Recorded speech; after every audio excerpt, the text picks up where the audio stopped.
What you are listening to is real. The participants are not actors. They are actual litigants with a case pending in the squared circle. Both parties have agreed to dismiss their cases and have their disputes settled here in our forum, the Turnbuckle Debate.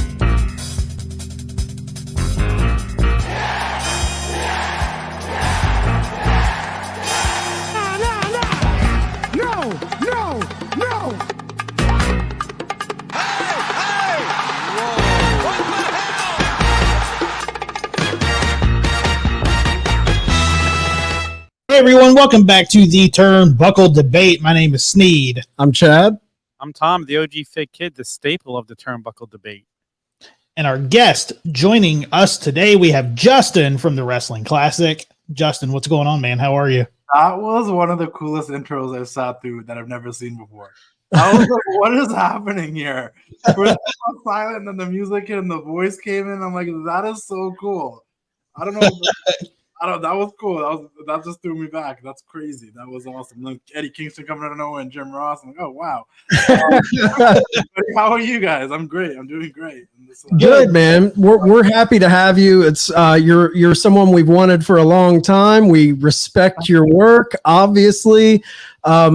We always give people a chance to plug their stuff. The Wrestling Classic is known by all fans on IG, Pro Wrestling. You guys have just got to talk to the Ayatollah of rock and roll, Chris Jericho, lately. Tell everybody about the Wrestling Classic if they live under a rock and what you guys have going on right now. You're being way too nice. The Wrestling Classic is an Instagram page. I started as an Instagram page, to be honest. Which you can find me on Instagram at the Wrestling Classic. You can find me on Twitter at TWC Worldwide because the Wrestling Classic is too long for a Twitter handle. And I got a Discord. I got a YouTube channel. I think the biggest thing right now for me to plug would be the YouTube channel. I did just interview Chris Jericho. I really badly wanted to call him the Ayatollah of Rock and Roll and all of his WWE nicknames, but I had to hold back because I knew the game plan. Oh yeah. But yeah, I've interviewed Chris Jericho. This year has been super cool, guys. If you haven't checked out any of my interviews, you can check them out on the YouTube channel, which is the Wrestling Classic, or if you search TWC Show wherever you listen to podcasts. I did have a podcast that ran for like 3 years that is kind of on a hiatus right now, but all of my interviews are under that same stream. I interviewed Stone Cold Steve Austin this year, Bret the Hitman Hart, Chris Jericho, Trish Stratus, and in the past, Eric Bischoff, Diamond Dallas Page, Gary Vee, just a plethora of superstars from AEW and WWE. And yeah, you guys can check all that. And the Wrestling Classic on Instagram is like the hub of everything. So if you follow me on Instagram, you click the link, you'll find everything else. And I appreciate the support. Absolutely. Yeah, it's great to have you on, man. What we're going to do today, we have 3 topics to debate. We'll go 10, 15 minutes per topic. Get in where you fit in. Our only rule is that we don't let Tom. We don't take Tom too serious, man. That's the only rule we have. What do you mean? You mean Tom's the one with the best ideas on this show, or yeah. sometimes he'll surprise you. He'll pull out some stuff when he takes his tinfoil hat off. So, but so we'll do the 3 topics. But before we're going to do something special today because right before we went on the air, we found out that we did lose one of the greatest of all time, one of the greatest to do it. We lost Terry Funk. Which is a huge bummer. And if anybody wants to give a memory or give a thought about Terry Funk, then we'll kind of. I mean, it's super fresh. I think it was like an hour and a half ago that it hit for where I saw the news. Yeah. Super bummer. I mean, for me, Ric Flair, Terry Funk, I Quit match 1989 is a top 5 all-time match for me. I think he's obviously a godfather for ECW. He broke so many molds. He made himself fit in so many eras, even down to Chainsaw Charlie, man. So all the respect in the world to the Funker, his family, even, the Funks, that is a dynasty in pro wrestling. And Terry Funk was kind of the stalwart of that family. So he will be missed. RIP to the greatest. And when I was growing up, to follow wrestling, like WWF was big here in New Jersey, but I always got to wrestling magazines, Pro Wrestling Illustrated, the Main Event, and looking through the pictures, you would see all these guys. I remember seeing Terry Funk in the magazines, and when he finally showed up in WWF on Wrestling Challenge, his first appearance, he attacked the ring announcer Mel Phillips because he didn't handle his clothes correctly, and he beat the shit out of him. And I'm like, oh my God, like as a little kid, it's like, what's going on? You never seen anything like that. And that was my first impression of seeing him on TV, actually watching him. And I'm like, this guy's insane. And you've just never met a wrestling fan who didn't love Terry Funk. And if you didn't, then you weren't a wrestling fan. It's just that simple. Like RIP Terry Funk. You're one of the best ever. I have to agree. I mean, for me, my first exposure to Terry Funk was the late 90s Terry Funk that was in WWF and WCW with the hardcore title, Chainsaw Charlie. So for me, every time I saw him, I'm like, this is a crazy old man. And that was my, that was like, this crazy old man's gonna come out here and do some crazy stuff. Even in like that hard to watch period of WCW that I was still watching, like he was in all these hardcore matches, jumping off things, doing crazy things. It wasn't until I got a little bit older and, you know, obviously running the Wrestling Classic that I got to appreciate more of Terry Funk's earlier work from the 80s and the early 90s. The match with Ric Flair, which you mentioned, the Great American Bash, is one of my favorite matches too. It'd be up there for sure. And I've had the pleasure and honor to meet Terry Funk a handful of times over the years now, going to a bunch of wrestling conventions in LA and at WrestleMania weekends and stuff. And every time you saw him, like, trust me, I've met, and I'm sure we all have met a lot of wrestlers over the years. And sometimes the older ones, it's a hit or miss if they're going to be in a good mood or a bad mood, if they're going to be a pleasure to talk to or if they're going to be grumpy. I never had a grumpy Terry Funk. He was always full of energy, always smiling, laughing, always had a story to tell. And I wrote that on the post that I made for him today in the comments. I was like, you know, the last time I met him, same thing, just a full ball of energy, just smiling, happy to be there. And he's truly going to be missed. And he's going to, for me, be that guy that just never retired, because I grew up that Terry Funk was retiring at least once a year. And he always showed up somewhere, whether it was some indie or a major promotion or somewhere. Terry Funk was, it almost feels like, I know it's not true, so don't take this as a serious note, but it almost feels like he wrestled till the very end in my mind. So. Oh yeah, absolutely. Well said. Yeah. I mean, you know, he kind of inspired one of our first pieces of merch, you know, and that shirt, that Dusty Sucks Eggs, classic, such a classic shirt, man. And you know, you think about the Paul Heyman ECW promo where he thanks Terry Funk for what he's done. The dance. This is the dance. Yeah. So good. Definitely lost a legend, man. Double Cross Ranch forever, baby. I mean, he even I'm a movie fan. Even his little stints in Roadhouse and Over the Top in the 80s. This guy, I feel like he's going to be one of those iconic legends. You know, in the movie industry, you have your James Deans, your Marilyn Monroes that kind of their legend is bigger than the business itself. They almost become an icon of the business. And, you know, for future decades, I think he's going to be one of those guys. Like he is the image to me of original hardcore, the just take no shit, take no prisoners type of guy. All the respect to Terry Funk. Yeah, and I think he's actually really not like all of us will agree on this, but for like younger fans, that, you know, they hear a lot about a Dusty and a Piper and this guy and that guy that were from that same era that are really good talkers. I think Terry Funk might be underappreciated as a talker. Yeah. I felt like every time I watched a Terry Funk promo, obviously those are funny ones like the "Your Mother is a Whore" and all that. But if you watch some of his ECW ones, it's some in the 80s and stuff, like it's something about his voice that everything he said was so passionate and there was so much like heart in everything. I felt like he was saying. I think he's for those that don't know, and I'm sure once again people our age and older know, but for the younger fans, like, go watch Terry Funk promos. If you're getting into the business, he's someone you should study. There's a lot you can learn from Terry Funk, and a lot of people did, right? Like, I think he's one of Mick Foley's biggest mentors. Like, people that and we'll be seeing it over the next few days of people crediting Terry Funk for the ways that they've learned and grew from working or knowing Terry Funk. So yeah, and I feel like the word trailblazers is thrown around so much in wrestling, but Terry Funk was truly a trailblazer, like way before his time with the hardcore stuff. Like everything he did, like now everybody emulates it. Like he's just such a legend. I mean, if you really think about him, he started territory wrestling. He's in the territory system. He runs that. He goes to Japan. He's wrestling in Japan before it was kind of like chic to do it today. He's in ECW starting a company. He's in the Attitude Era. He is really like that just stalwart guy who's always been around. Like Justin said, it just feels like he wrestled to the end. He was always there. So there's a part of me, even though I'm sad because, you know, we lost him today, it feels like he's still there. it still feels like he's down at the Double Cross Ranch just holding court. It doesn't seem real. I mean, I feel like we had a scare a year ago or something about him. Yeah. And to me, I was like, that's what this kind of felt like again. I'm like, oh, like it just seems like he's still around here. It's Terry Funk. Like he'll pop up somewhere, maybe at some indie, some convention, on a WWF show out of nowhere somewhere. Like it's just how it feels, you know? Yep. All right, guys. Yeah. Funk forever, man. Yeah. Funk you forever. Yep. Funk you forever. Yeah. It's hard to transition from something like this, but Yeah. we have to, right? So I'll just take that bullet right now. So what are we talking about today? All right, man. We have 3 topics we're going to debate. We'll get into the first one if you guys are ready. Let's do it. All right. First topic of the evening. Did Edge's comeback add anything to his legacy? No. I just Whoa. Wow. I feel really close to his crotch right now. But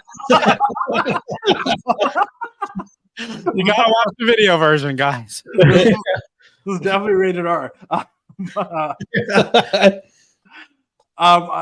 guys can go ahead. I have an opinion on this for sure. No, you know Go what? ahead. I'm gonna say no, but I think what really halted it, he made that huge comeback at the Rumble, and that was like such a great moment. And then a month later, COVID hits, and he had those matches with Randy Orton with no crowds in front of them. That one match that was billed as the greatest match that was pretty damn good. Was a good match, but again, there's still no real fans there. It took away from everything, and I felt like that kind of hindered his return. And like even afterwards, like it just he had a couple of matches here and there, but no groundbreaking stories, no like thinking back, oh my god, this was great, gotta see that. You know, like you said, the best match, maybe it was the one where he got hurt, where they made him reshoot something for the greatest wrestling match ever. That put him out a year or two when he first came back. So, I mean, I feel like Christian's return has been much more impactful to his career than Edge has been. And like I said, I don't know if it's just to blame the pandemic, but I mean, it was fine, but I just wasn't like must see. There's nothing you would think that, I don't know. It's just my opinion on his return. The return was good. The return itself was good. Yeah. Like the Rumble was amazing. And then on him feuding with Orton first is great. To your point, I think a lot that hindered it was, I don't even know if it was really the pandemic. It just, there was huge gaps of him just not being around and coming back a lot. I felt like almost every other couple of months, like, oh, it's an Edge return. It's an Edge return. Oh, Edge is back. And when you run that down too much, it doesn't help, I don't think, personally. I think everything was fine up until the triple threat with Bryan and Roman at WrestleMania, and everything that followed that, just, I don't know, it just did not click for me. And I was one of those people, like, yes, Edge versus Seth Rollins was a dream rivalry. I think that's, we played it in our video games. It's something we all wanted. We're like, oh, that, when Rollins threatened to break his neck again on the Money in the Bank briefcase when Cena guys got fired or whatever, like, it was like, oh, the writing's on the wall. And they had 3 great matches. And this is the thing I'll say about Edge. A lot of the matches were great. Being the big storyline character guy that I am, none of the stories really resonated with me. Yeah, I'm kind of with you guys on him being what Justin said is dead on. It did get to the point where it felt like every couple months they were billing an Edge return. They were trying to milk that Royal Rumble return and just replicate it. It's like that return was very special. I feel like 9 years away, everyone loses their shit. Good pop. I don't think he had any stories that really like pulled me in deep. Like the Rollins stuff was kind of compelling, but they never went all the way with it. For me though, like did his comeback add to his legacy? There's 3 things that make me say yes. I think his return left a lot to be desired. It wasn't what I wanted. It wasn't what a lot of fans wanted, but there was 3 things. That comeback at Mania, or that comeback at the Rumble, that adds to his legacy. Him winning the Rumble the next year, that adds to his legacy. And the big thing, even though it kind of sucked in the beginning, he did usher in one of the most popular stables going today, and that's Judgment Day. That was from the brain of Edge.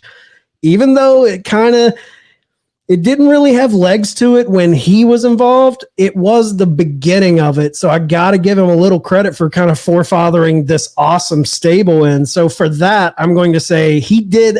It wasn't what I wanted, but he did add to his legacy. I didn't realize that was the question, because you're right. Those are the things he did add to his legacy. And I would say the one more Mania main event. He had one more Mania main event, which was, Yeah. you know, I'll give him that. And also the one thing I think he did that was really weird to me personally was I felt like he came back and he had spent a lot of time in acting and like doing stuff in Hollywood, that we saw a lot of Edge showing us his acting range. Yeah. And there was a lot of 1 minute he's a vampire, and now he's a husband, and now he's the rated R superstar, and now he's a vampire again. And nothing was consistent enough. It was like Edge coming back and playing my greatest hits, you know? Yep. Yeah. It's a great point, because how many times He was tapping into the Brood stuff a lot. Brood entrances and saw things. the Brood entrance so many times, and it just didn't make sense for each time. Like one time would have been cool, but The summer sometime was sick. That would have been great. Yeah. That would have been it, you know? They messed up by not having Gangrel involved somehow. I was hoping to have Gangrel somehow involved in that. Yeah, I mean, I think, you know, the way I took this question was things that happened during the comeback that's gonna impact his legacy. Because with anybody's legacy, I think when you look back on it, you remember the big moments, and breaking it down for everything that happened during the time of their comeback. But just, I think the comeback alone, like the Rumble comeback, is going to add to his legacy. And then the fact, which I didn't even think about, was the Judgment Day thing. But I think, you know, when you look at it as a whole, I think just the story of his comeback, being away for so long, getting the, you know, nobody really expecting it, and then that Rumble entrance, I just think that his comeback did add to his legacy there. Did it surprise you though, really? Because when he came back, he got more than I really thought WWE was going to give him. We're talking about a guy who'd been out for a long time. Yeah. He's pushing, you know, late 40s. Even though he looks great and he was great in the ring, I never expected WWE to get behind him and really give him this main event push. So the fact that they allowed him to win the Rumble and to be in a main event at WrestleMania honestly kind of shocked me, because they've never been really big on aging wrestlers. You're usually like getting into that place where you're going to be putting over the next guy once you get to that age. So I was honestly kind of shocked that he got the little bit that he did get. I think they had to do that because of the interest from AEW to bring him in. That's true too. I think they had to promise him, you know, that his comeback was going to be meaningful and have meaningful moments to him, because AEW was right there offering, you know, that's who they were wanting him too. Yeah, they were wanting him too. Speaking of AEW, what do you guys think? Do you think he's going to pop up there and do a year run there with his friends? Because I don't think it's out of the question. I think we see. I think so. I know it's not popular. I know the tribalism fans don't really like it a lot, because I posted about it, and the pro WWE guys like, no, why would he's loyal to WWE? And then the AEW guys like, no, he's coming.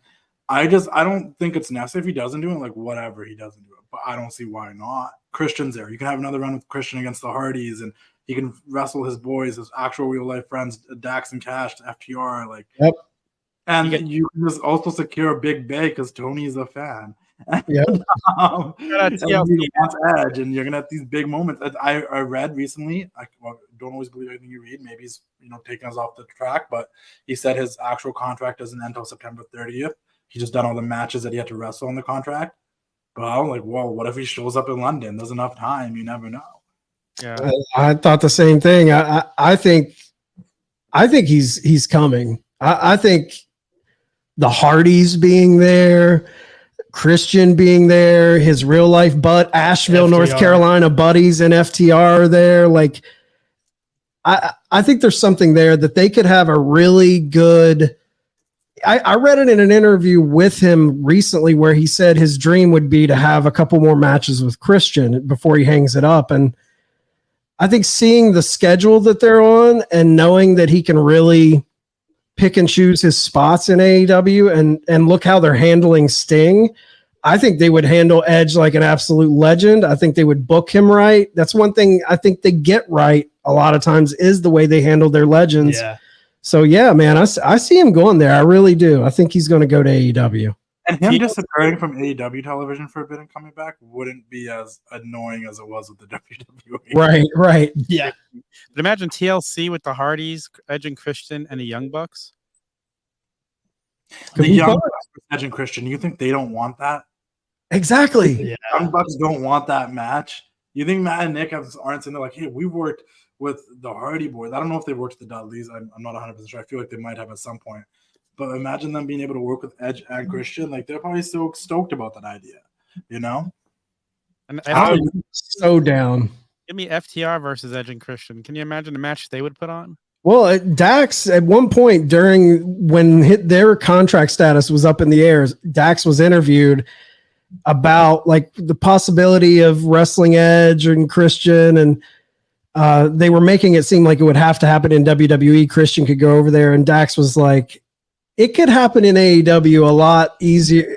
There's more of a chance than what fans think of it happening here. So Yeah. I think It's just because fans have this idea that he wouldn't leave WWE. He's loyal. Right. That's those hardcore. And I'm a fan of both, right? I've always. me too. When I was a kid, it was WCW and WWF. I like having more than one alternative. In the early 2000s, it was TNA, and I watched TNA until 2010 and 11. Then I kind of fizzled out. But I like having the other thing, right? Because WWE is very WWE, and it always will be, and I like it. But it is too much WWE sometimes. And I can see it. Like I can literally see him being there. I don't see why not. It'd be huge. And also, a guy like Jericho's going to want to jump in and work with Edge again. Oh, yeah. A guy like Punk might be like, I like Adam. Okay, let's try this. Like there's some old school matches we can get over too. I'm still mad we haven't got Punk and Bryan yet. I'm still waiting for that to happen. Yeah. And Edge meeting each other again after that WrestleMania. I'm like, wow. Yeah. Even Edge standing across from an MJF, the rub, like to be in a ring with those legends like that. MJF's already. Jack Perry and Edge. Yeah. Be great. Do you think we get it at All In? Do you think it happens there? No, I don't think I think it's too soon. I do believe his contract's probably not up. I do think it's too soon. But I just think that would have been the perfect place. That would have been great. Otherwise, they're gonna have to wait till I don't know what's the next one, Grand Slam and Arthur Ashe or whatever. Yeah. New Jersey, whatever area. Where's that? You're from New Jersey, right? Where's it? Long Island. Yeah. Yeah. All right. Does anybody have any final thoughts on Edge's comeback before we move on to the next topic? Nope. Think we got it. All right. All right. We'll move on to the next topic of the evening. AEW Collision versus AEW Dynamite. Now, Justin, this was the topic that you brought to the table, so I will defer to you to go first. I am a very because I think everyone. I don't know when this is coming up, but if you watched not this week's but last week's episode of Dynamite, that was chaotic and it gave me WCW 1999 vibes. I said the same thing because there was like no room to breathe. They were trying to book everything last minute. And I've always said this about Dynamite. Listen, guys, I like Dynamite. I enjoy Dynamite. I just have a harder time watching it being an old school wrestling fan. I think so much happens on it sometimes and it moves way too fast. And there's too many picture-in-picture matches that I lose interest in the middle of a commercial break. That for me, it's really difficult. Like I even since the very inception of Dynamite back in 2019, I used to say this on my show, and I used to say this to people I was close to, and I was talking while watching it. Sometimes I would need to watch Dynamite twice to really know what happened. Like I would have to watch it 2 times, the second time forwarding through commercials and stuff to really know what happened or know if a match was good or not, because it's very modern day wrestling. I understand why a lot of modern day fans like it. They like the high spot, high flying wrestling. They love that fast pace. I always look at Dynamite as if it's kind of like, and I don't mean this in a negative way. It's when I go to an indie show, I enjoy a good indie show. And I think Dynamite to me is a little bit of a glorified indie show. If you're there live, they're going to have a blast regardless if it's good or bad because it's so much happening. But it doesn't resonate that great on TV. Collision feels like an old school wrestling show. Collision might not be perfect every week, but everything makes sense. Every segment has purpose. Nothing feels like it was squished on there. They leave room for things to breathe. The main event's going to be the longest match on the show, more than any other match on the card. You got some old school squash matches, which is okay to have. And you can follow it week by week. And I just feel like it's a little bit easier for someone like me to digest. I know there's a divide because the locker room divide of the real life drama between CM Punk and the Elite, and people think if you say one is better than the other, you're just choosing with one side. I don't think that's true. I like the Elite. I've been a Punk fan since like 2002. I just think as a wrestling fan, I find it a lot easier to watch Collision and follow along with the stories than I do with Dynamite. I looked at Dynamite's card tonight, and I sat there like, how are they going to fit all this in 2 hours? It's like the only thing that seems to have time or been given like the right amount of time to let you really digest it properly is the Adam Cole MJF stuff, and everything else just seems like thrown in your face. Yeah, it's great. Somebody compared Dynamite to being like TikTok, where it's just so fast paced. You're right on to the next thing, and it makes sense. I love both shows. I love Collision. I love the pacing of it. I love you said like week to week. It's just so good, Collision. Everything about. I love the promos, how they started in the beginning. It reminds me of Saturday night's main event. I love how they just do little things differently, and it feels like it's being created by wrestling minds. It just has a different feel. Like Dynamite, I love it as well, but I wish they would learn just a little bit from Collision. You don't have to change everything because I like that the shows both have their own feels. You don't want them to be exactly the same, but like just a little more continuity on Dynamite, a little more of seeing the same people every week. And they've gotten better with it. Like a year ago, people would disappear for months at a time. And I feel like who's hot now, they're at least pushing them when they get hot, where they didn't always do that on Dynamite. But yeah, I definitely right now, even though I love both shows, I'm giving Collision a little over Dynamite. I'm also giving Collision a little bit of an edge. It's a little more my flavor, the way they book the show, the way they interweave stories with you, Tom, like the same thing where they kick the show off with the little short promos like Saturday night's main event. They even have similar music playing underneath those at the beginning to tie in that flavor that I love. Dynamite, I love Dynamite, but I'm with both of you guys. It does feel like they're trying to shove 10 pounds of shit in a 5-pound bag sometimes, where it's just so overflowing. And I think that kind of started when they had this huge inflated roster and 2 hours of TV, and they got so used to trying to get everything in that they'll have a big moment. Like the one that sticks in my mind is when FTR debuted during the pandemic and they come out and there's this big moment and it just kind of cuts to the next angle. And I'm like, I want to sit in that a minute. I want to sit and feel what just happened instead of, okay, let's go back in the back with Alex Marvez. And you get a minute there and then we're back in the ring. Like it's too quick. I will say Dynamite's lows are low. Like when there's their valleys are way lower than Collision's valleys. I know Collision's newer. They haven't had a chance to really screw things up yet, but Dynamite's peaks are probably they've hit higher peaks than Collision has yet. But Collision's steady, man. There's not as much up and down. It's just a steady, good Saturday night show.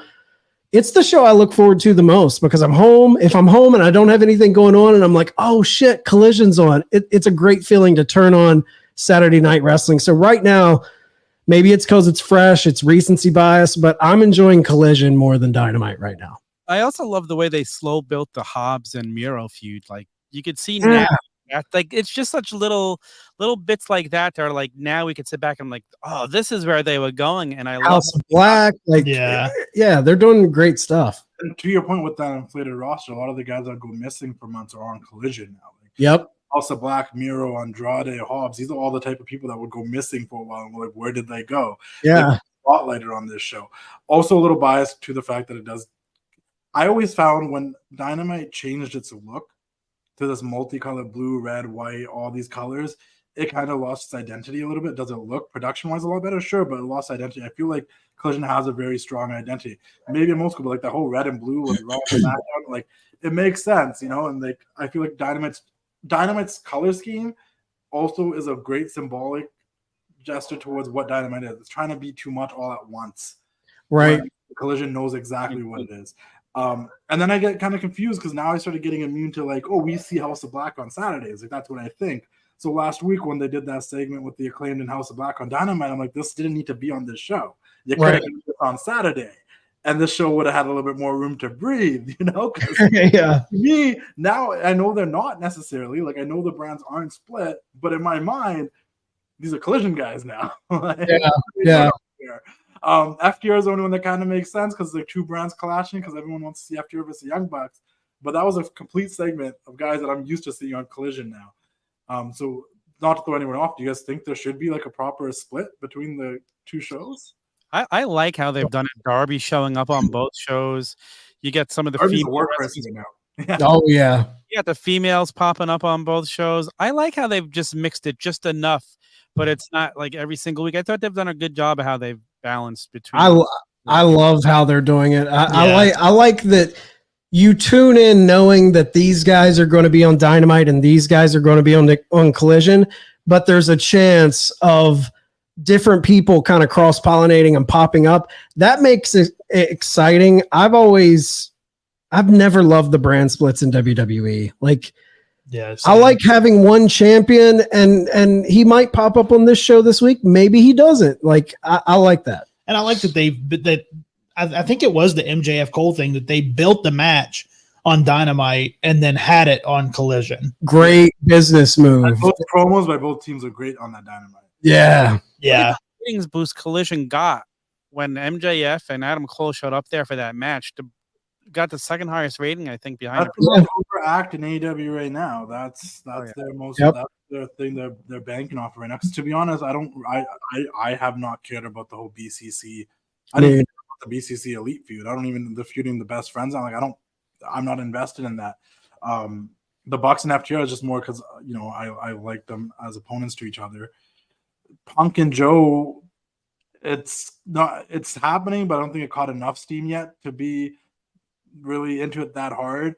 So MJF and Adam Cole are the best thing, but I think another thing that the big difference between the two is I feel like sometimes I see a Dynamite card come out and I'm like, they just Dynamite and AEW for the most part have always been a company in my mind where they're going to give you dream matches for the sake of it being a dream match or a really good match with no substance to it, no into it.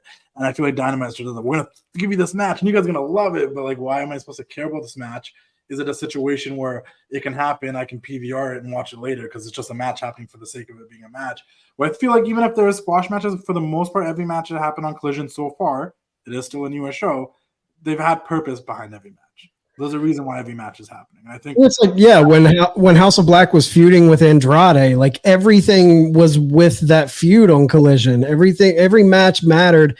I'm with you. Like, we'll get these awesome matches, but we've been beating that drum for a while here where it's like, dude, I love matches, but if there's no emotion and no story kind of pulling me into those matches, they don't mean as much to me. And like Collision does it too. Like they gave us CMFTR versus House of Black out of nowhere. And we're all like, oh, that's crazy.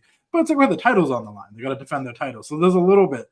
But if you just get like a random 6-man, there's no titles, and we're going to give you this 6-man match because you like all these people. I'm like, once again, I'm a storyline character guy, just the way I was. Same. That I think, and I've said this on so many podcasts, it's so redundant. I think we're so spoiled with good wrestling in the modern era that nothing stands out no more.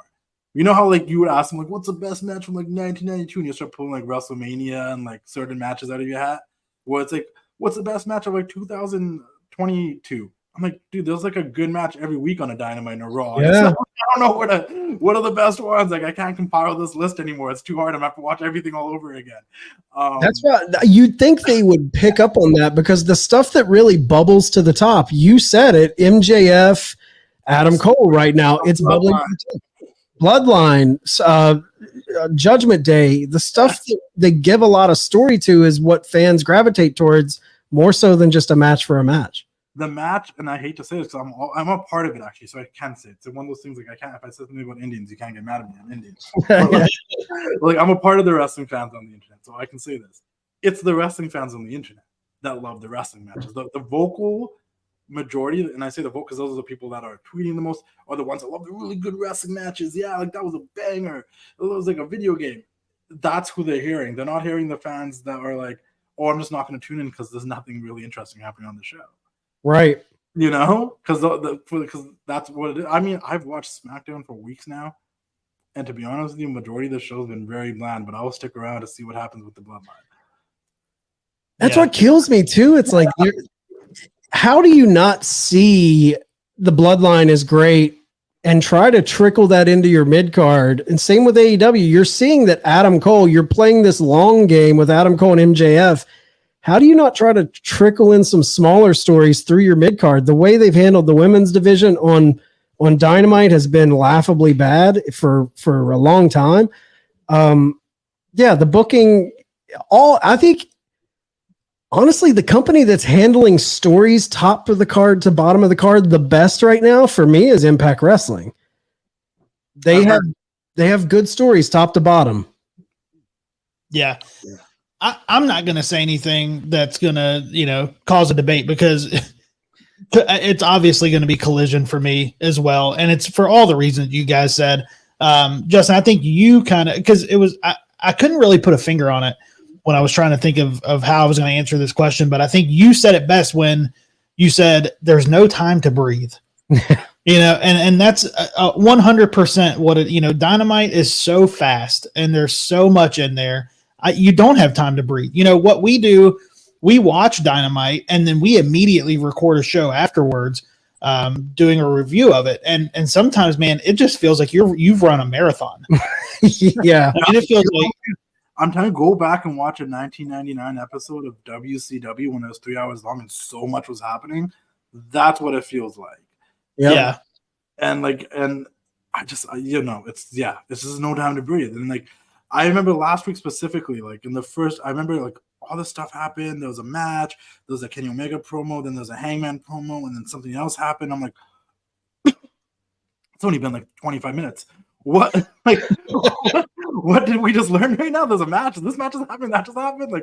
There's a stadium stampede. Okay, Kenny Omega's in the 6-man. We did Hangman say there's a 6-man? I was so confused. And then you'll see on the bottom of the screen, you'll see the previews of the things that are coming up on Dynamite. Like, holy shit, this is all coming up. Right. It's crazy. And I think, the one person for me that I think's benefited the most from this show coming, from Collision starting, is Ricky Starks. Oh, he looks like a star. I mean, he was always a star, but I always felt like on Dynamite they wanted Ricky to do something and they wanted to find his place and they never could because they did not have the time. He's good, but he was never dubbed a pillar. Right.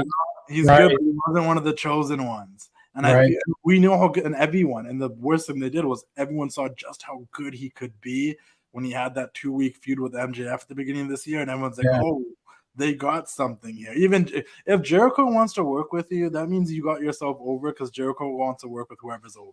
Yep. Yeah. So the fact that he went from doing that to working with Jericho right after shows you, everybody saw there's something in this guy, but they just didn't have space for him on the Dynamite show.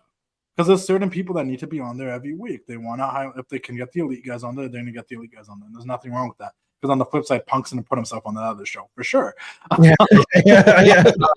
And if they, but then you want to put the people, they want to put the Don Callis stuff on. They want to put Moxley guys on. You got to make sure Jericho gets his segment. Okay, what about MJF? Okay, here's Jack Perry and Hook.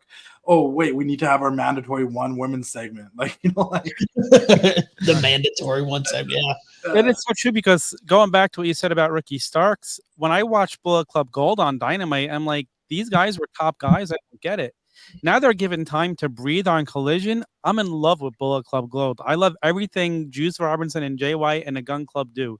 It's just so different how in the same promotion, you just change a show. It's run a little different. And wow, these guys are great. These are must-see guys, because I didn't get them on Dynamite. I made a video for my page where I said the 5 acts I think benefited the most from Collision becoming a thing. And it was the Bullet Club Gold, the House of Black, Andrade, Ricky Starks. I said Christian and Luchasaurus, but I probably shouldn't have said. I think I drew a blank for a minute, but I probably should have said Samoa Joe, because there's a lot of people that AEW brought in. Malachi Black, they brought in Andrade, they brought in Samoa Joe. I'm like, and to the point where they were hot for a minute, then they weren't. So when because Jay White being the most recent one that just officially signed, I'm like, okay, that's cool. You're bringing Jay White here. We're never gonna see him. He's gonna be around. He's gonna buy a hot feud with Kenya or someone that we're just not gonna see him. And I was worried about that. So when they announced Collision, because those are a lot of the guys I like personally. Like I was always an Aleister Black, Malachi Black fan. I'm like, there's so much potential. He's that look. He's cool. He has cool strikes. That's my guy. You know, the feud with Cody, and then nothing really Right. from after that.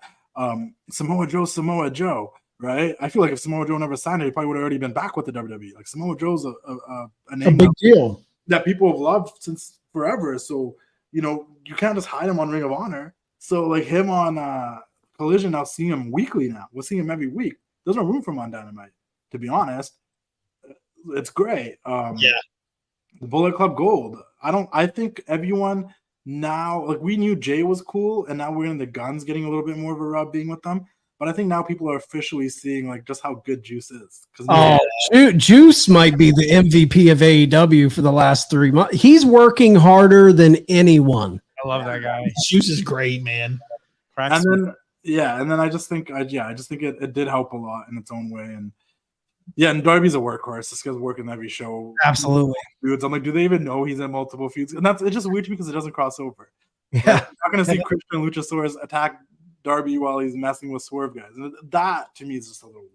That is a little weird. And people are like, what do you mean? I'm like, yeah, but then now he's over here fighting with Christian Lucha. Like, where are Swerve guys? I feel like Dynamite and the way it's booked is kind of like a little window into Tony's mind.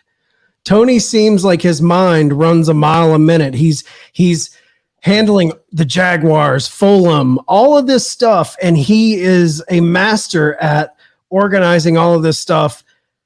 And I feel like we're seeing a peek into that on Dynamite. It's bing, bing, bing, bing, bing, bing. What bing? You know, that's what it feels like. It feels like the inside of Tony Khan's mind. Dynamite is the ADHD show. It is. It really is. It's a current generation that, you know, like that's what I think all of us collectively like Collision because that's kind of what we're more used to. But I think that's why I say I'm like, I know the younger generation will down that hill that Dynamite's the best ever. That's because their minds are like ding ding ding ding ding. They're drinking a Monster Energy drink and this and they're like, this is the best. You know, and I get that. Like it's cool. It's maybe not our cup of tea, but both shows are great, and I think they balance each other perfectly. And on the flip side, we talk about who's getting spotlighted because of Collision. Look at Dynamite now. Just because all these guys are on Collision, we're seeing the Mobile Embassy more. We're seeing Jack Perry's heel character develop a bit more. We're seeing guys that weren't always on every week on Dynamite getting put into that super packed show. Right now is a really weird period because they're trying to book for All In and All Out. That's why I think we're getting these like 99 WCW shows. I think after these 2 pay-per-views go by, we'll see hopefully a little bit more structure back in Dynamite. And, and things will get better. But as of right now, it's crazy.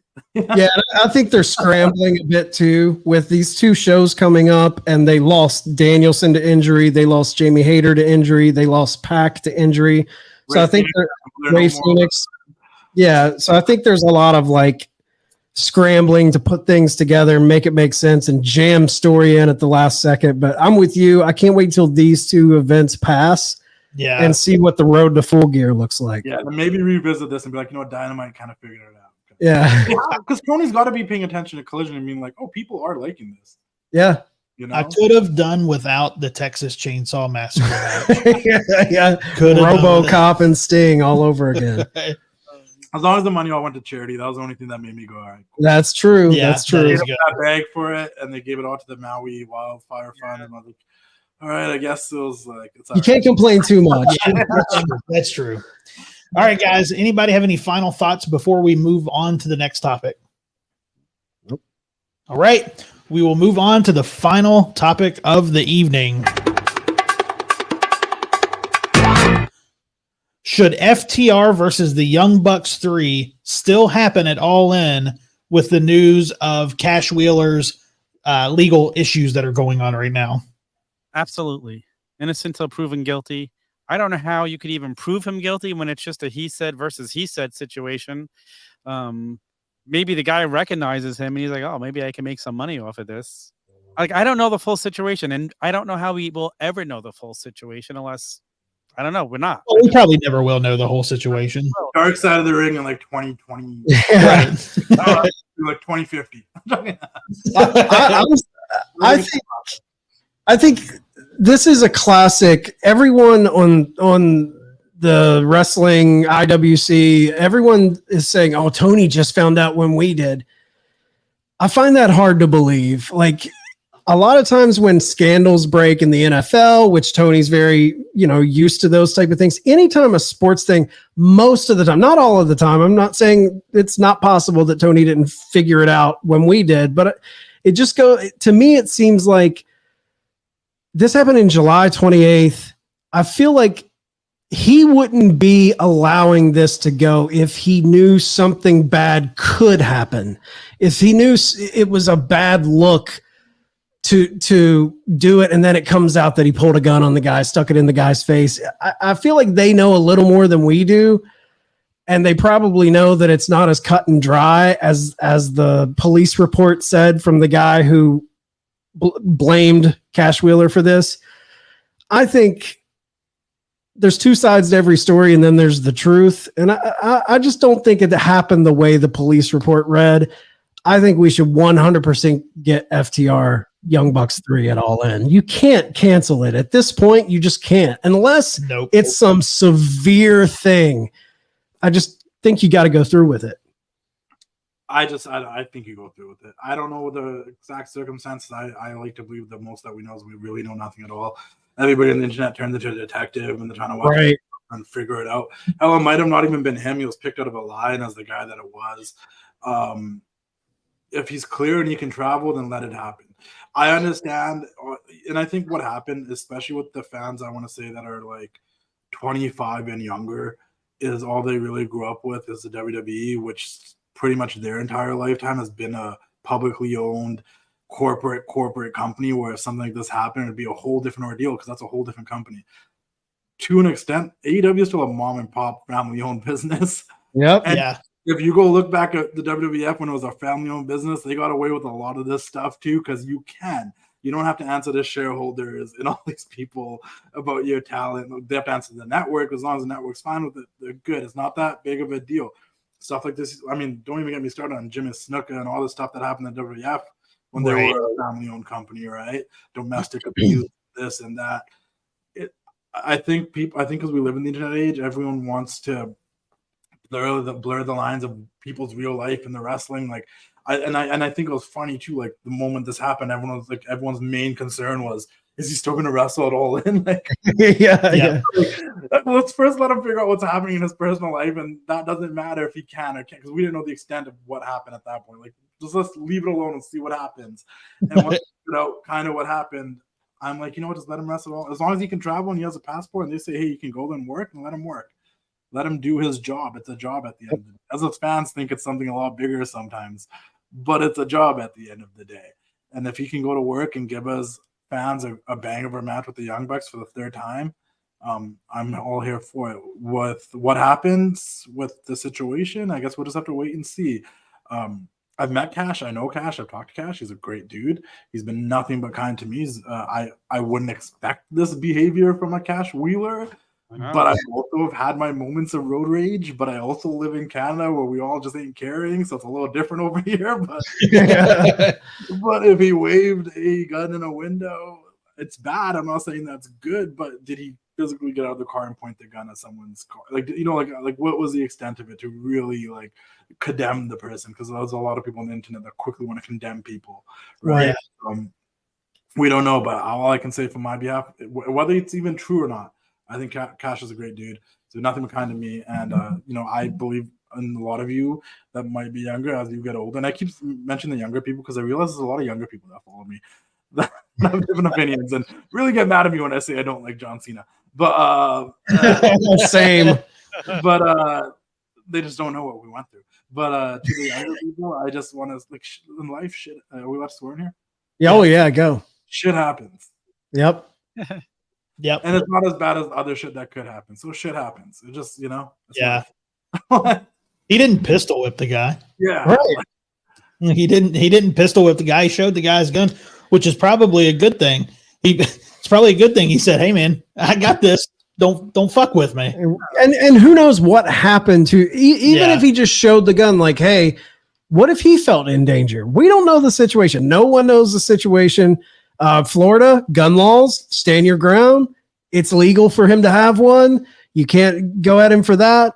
Judge said he's not a flight risk. He didn't pull his passport. To me, that means everything's wide open. So controversy creates cash too, man. And I know Justin had brought up, it is different because this is a private company. WWE's publicly traded, so they have a lot more masters to serve, a lot more sponsorship partners and things like that. But even in the WWE world, not trying to hate on these guys or bring them into the discussion, but the Usos, constant DUIs, man. Like they've had 3 or 4. At that point, like flashing just from where I stand, flashing a pistol at someone versus getting behind the wheel of a car completely obliterated, drunk and speeding, it's 2 different ball games to me. Like that is more dangerous. I think it's a lot of once again, especially Twitter, it's a lot of that tribalism fan base. Yep. Once someone in AEW messed up, all those WWE fans that came like he should be the shit out. Oh yeah. It's just it's a really stop the tribalism, people. Stop it. It's so true. Love it all. Yeah, just enjoy it. You can judge it. Like we just judged Dynamite hard the last segment. We're fans. Enjoy it. You know what I mean? Like, do you think this is something that they bring up in promos? I hope. AEW lets the people do this, and it's part of why I love AEW. We might hear it tonight. Yeah. As long as it's nothing that could hurt like the case of it all, I think they'll definitely tap into it. This was the 90s. You would have had like Hall and Nash, and it was like the Steiners like pretending to do it in a car.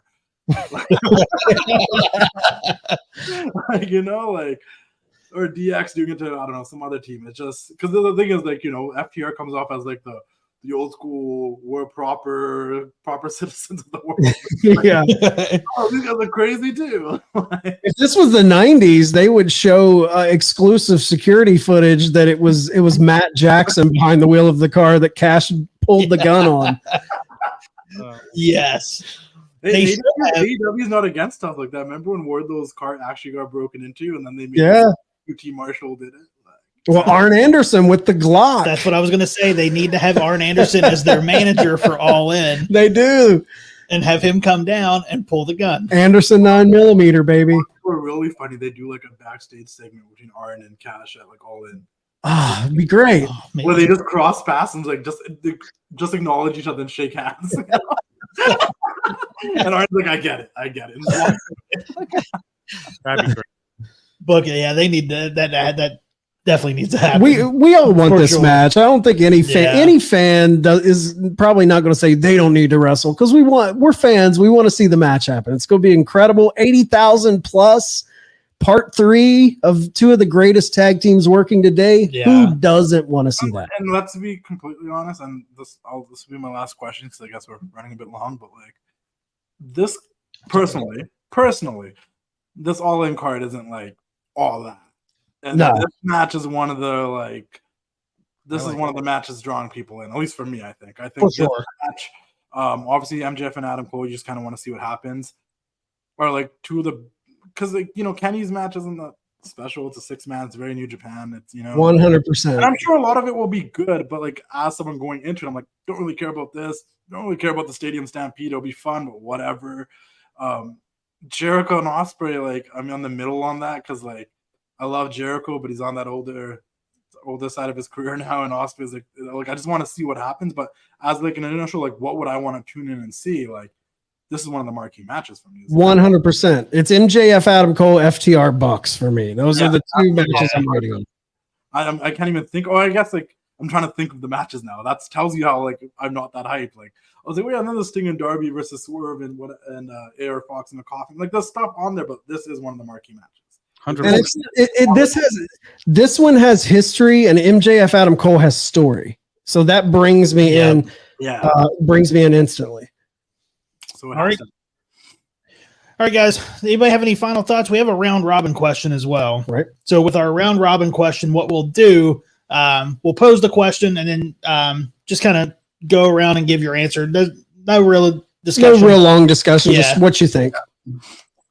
All right, so here is the round robin. Round robin. Is it good business to have back-to-back pay-per-views with All In and All Out 1 week apart? Only if they make something happen at All In that makes me need to buy All Out to see. That's it. That's it. Yeah. I also think no, and I think what they should have done personally is they should have sold both pay-per-views for one. Yep. Absolutely. That was going to be my point too, man. They needed to have a package deal. It should have had a package deal, or I think it's a bad business move in general, but I think they were forced into it because this was the one day Wembley was available and Tony didn't want to cancel All Out. Like, I get that, but business move, I don't think he would make this move if he had his pick of the litter with the dates. But now that you're in this position and you have back-to-back weekends, you should have done a bundle offer. And booking wise, you have to shoot an angle, one or two angles on All In that makes us absolutely have to buy All Out. Yep. Like you have to do that. Can you think of anything they have in the bag that maybe they could use for that angle? I don't know, man. After FTR versus the Young Bucks, there's almost a smudge. Out comes Kenny, out comes Punk, 6-man tag, All Out. Only that would do it. I mean, that would do it. There it is. That would do it. They're going to go All Out and have All In be the place where they have that moment. Finally, everyone's waiting for it. They got Punk in the ring with the Elite. When did it all go down? Last year, All Out. Just wrap it up and put a bow on it. Yeah. Yep. Got a real pull apart there where it seems so believable at the end of the match when Punk comes out to congratulate FTR or something like that. It's written for you. It's you don't have a better storyline that would get everybody wanting to tune in the following week. We're already hearing people say, "Oh, they're all under one roof for Dynamite tonight. What's going to happen? I can't wait to read the dirt sheets on Thursday." It's like, just stop, guys. Do it. Pull the trigger on it. Yep. You have to. I mean, what else can you really do? Even with MJF and Adam Cole, there's gonna have to be something wrapped up with it All In, right? Like someone's gonna win, and them having a rematch doesn't really like butter it up for me. No, so it has to be the Elite. I don't know what else they could do. That's like, I don't care about anything the BCC is doing, and I like them, but they lost a lot of their hype with Brian getting hurt, and All right. There's nothing else. I don't know what else there is. I'm with you, man. You got to pull the trigger on the FTR Punk. Gotta happen. All right, guys. Justin, it's been great having you on, man. Let everybody know where they can find you and everything you have going with the Wrestling Classic. Just follow me at the Wrestling Classic on Instagram. Join the Discord. Listen to the podcast. Listen to the interviews on YouTube. It's the hub. You can learn more about me personally at www.justindhillon.com if you want to do some partnerships or sponsor deals. But outside of that, just the Wrestling Classic on Instagram. It's the hub of everything. Awesome, man. It has been great having you on. We had a blast. Definitely. All right, guys, that is going to wrap us up for this edition of the Turnbuckle Debate. Make sure you guys are going to theturnbuckletavern.com for all of your tavern needs. Tom, this is your moment, man. Get your shit in. YoD Fig Kid, Twitter and Instagram, Fig Night every Tuesday. And this week, Sunday, 10 p.m., we're going to be doing an all-in recap. Nice. Sounds good, man. And with all that being said, court is dismissed.